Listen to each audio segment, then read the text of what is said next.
بسم الله الرحمن الرحيم அற்றருளாளனும் நிகரற்ற அன்புடையோனுமாகிய எல்லாம் வல்ல அல்லாஹுவின் திருப்பெயரால் துவங்குகின்றேன். அல்ஹம்துலில்லாஹ்.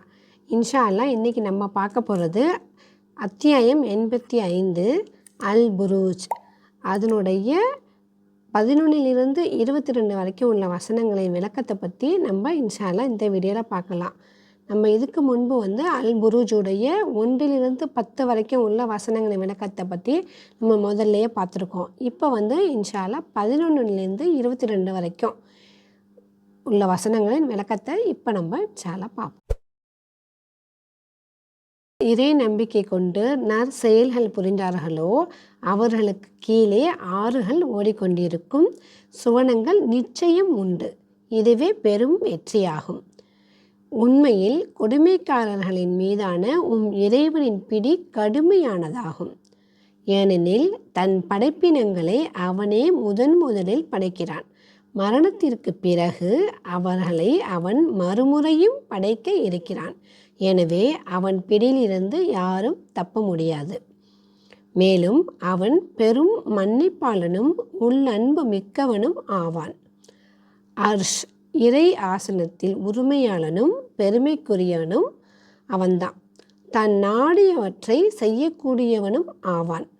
படைகள் பற்றிய செய்தி உமக்கு கிடைத்திருக்கிறதா?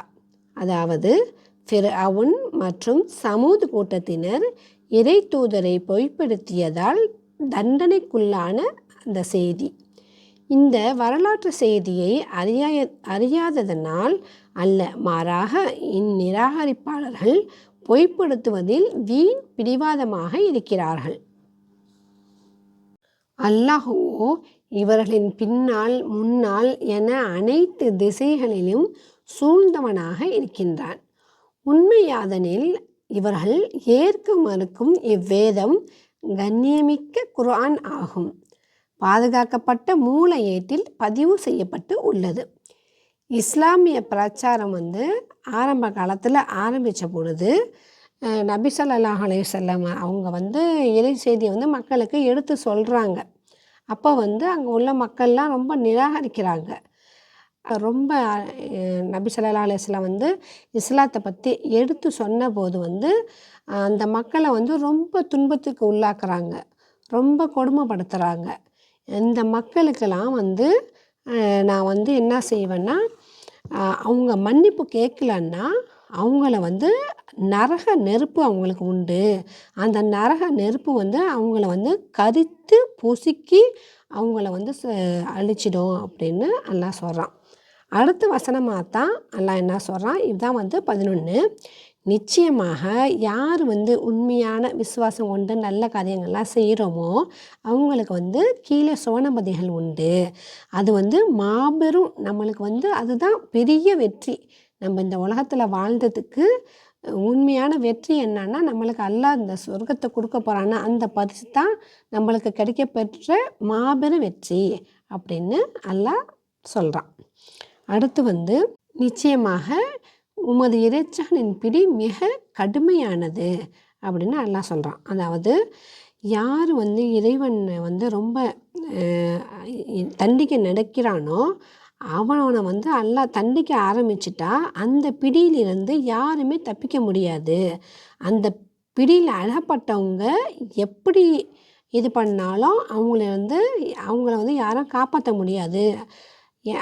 அந்த நிமிஷத்தில் வேணால் சில பேர் தன்னோட பலத்தினாலையும் தந்திரத்தினாலையும் அவனோட உள்ள பொருளாலையும் என்ன செய்யலாம், அந்த சமயத்தில் வேணால் தப்பிச்சிக்கலாம். ஆனால் அல்லாஹ்விடம் அந்த அடுத்தது அவன் பிடியை அவன் தப்பிக்கவே முடியாது.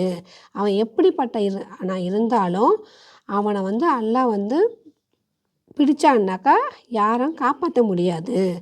சில பேர் இதுக்கு முன்னாடி அல்லாஹ் எப்படி ஃபிரௌன்லாம் எவ்வளோ பெரிய ஆட்டம் ஆடியிருக்கான். அப்பட்ட அரசன்லாம் அல்லாஹ் என்ன பண்ணியிருக்கான், இருந்த இடம் இல்லாமல் அழிச்சிருக்கான். இந்த உலகத்தில் எவ்வளோ அவங்க ஆட்டம் போட்டாலும் அவன் நாடிட்டான்னா அவங்கள இல்லாமலே ஆக்கிடுவான். அந்த உலகத்தில் வாழ்ந்ததுக்கான எந்தவித தடையுமே இல்லாமல் அவங்கள வேரோடு அழிச்சிடுவான் அப்படின்னு அல்லாஹ் சொல்கிறான். அடுத்து அல்லாஹ் என்ன சொல்கிறான், நிச்சயமாக அவன்தான் முதலில் உற்பத்தி செஞ்சான், அவங்கள மறுத்த பின்பும் அவங்கள திரும்பவும் மீள வைப்பான். அதாவது நம்ம முதல்ல இந்த உலகத்தில் இல்லாமையே இருந்தோம். அதுக்கு பிறகு நம்ம எப்படி வந்தோம், நமக்கு முன்னாடி யாரையும் எல்லாம் முன்மாதிரியாக படைக்காமல் நம்மளை அழகாக படைச்சி நம்மளை வந்து இப்போ அமைச்சிருக்கான். அதே போல் நம்ம இறந்த பிறகும் நம்மளை வந்து உயிர் கொடுத்து கண்டிப்பாக அதே மாதிரி நம்ம உருவத்திலேயே அவனை வந்து எழுப்பவும் நம்மளை செய்வான். அடுத்து அல்லாஹ் என்ன சொல்கிறான், மேலும் அவன் மிக மன்னிப்பவனும் அதிக அன்பு உள்ளவனும் ஆவான் அப்படின்னு சொல்கிறான். அதாவது அல்லாஹ் நம்மளை படைச்சி இந்த உலகத்தில் வச்சுருக்கிறான். நம்மளுடைய பாவத்தெல்லாம் வந்தால் மன்னிக்கிறான். நம்ம எவ்வளோ பெரிய பாவம் பண்ணாலும் கூட அல்லாஹ் வந்து அவனுக்கு இணை வைக்கிறத மட்டும் எல்லாம் மன்னிக்க மாட்டான். மற்ற பாவங்கள்லாம் எல்லாம் மன்னிக்கிறான். நம்ம ஆனால் அதுக்கு வந்து நம்ம பாவ மன்னிப்பு கேட்டால் எல்லாம் மன்னிச்சிட்றான். அப்புறம் நம்மளுடைய தாய் தகப்பன் நம்ம மேலே வச்சுருக்கோம் அன்பை விட அல்லாஹ் சுப்ஹானஹு வ தஆலா நம்ம மீது 70 மடங்கு நம்ம மேலே ரொம்ப அன்புடையவனாக இருக்கிறான் அப்படின்னு அதையும் சொல்லி காமிக்கிறான். அடுத்து அல்லாஹ் சுப்ஹானஹு வ தஆலா என்ன சொல்கிறான்னா, படைகள் பற்றிய செய்தி உமக்கு கிடைத்திருக்கிறதா, அதாவது ஃபிரௌன் மற்றும் சமூது கூட்டத்தினர் இறை தூதரை பொய்ப்படுத்தியதால் தண்டனைக்கு உள்ளான அந்த செய்தி. அதாவது அப்போ ஃபிரௌன் வந்து எவ்வளோ பெரிய ஆட்டம் போட்டான், எப்படி மூசா நபியை அவ்வளோ துன்பத்துக்கு உள்ளாக்கினான். ஆனால் கடைசியில் என்ன ஆயிடுச்சு, ஃபிரௌனை வந்து அல்லாஹ் சுப்ஹானஹு வ தஆலா அந்த கடலில் அப்படியே அழிச்சிட்டான். அதுவும் வந்து இல்லாமையே அவன் இருந்த இடம் தெரியாமையே அழிஞ்சிட்டான். அது மாதிரி அதை பற்றி அல்லாஹ் சுப்ஹானஹு வ தஆலா சொல்கிறான். ஃபிரௌன் மற்றும் வந்து சமூது கூட்டத்தினரையும் அப்படித்தான் அல்லாஹ் வந்து வேரோடு அழிச்சிட்டான். எனினும் வந்து மாறு செய்தவர்கள் பொய்ப்பிப்பதிலேயே மூழ்கி இருக்கின்றாங்க. அதாவது அந்த அல்லாஹ் இல்லைன்னு சொல்கிறவங்க அவங்கெல்லாம் வந்து அல்லாஹ் மேலே நிறையா பொய்யான இதெல்லாம் சொல்கிறாங்க.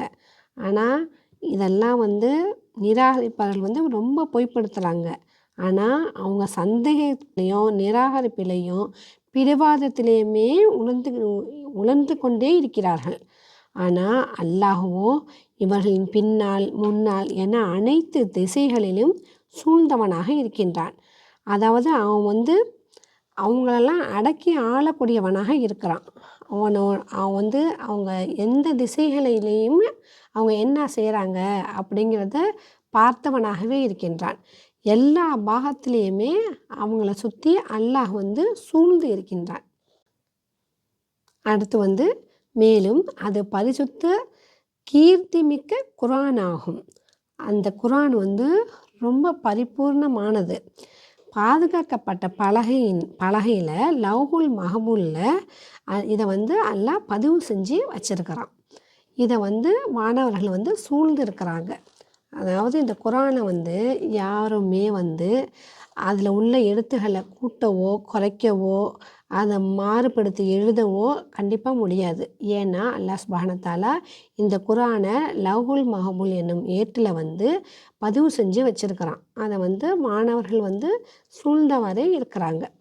அதனால் இந்த குர்ஆனை யாரும் எதுவுமே பண்ண முடியாது. இத்துடன் இந்த அல் புருஜுடைய வசனங்கள் வந்து நிறைவு பெறுது. இன்ஷா அல்லாஹ் நம்ம அடுத்து வேறு ஒரு வசனங்களை பற்றி நம்ம இன்ஷா அல்லாஹ் பார்க்கலாம்.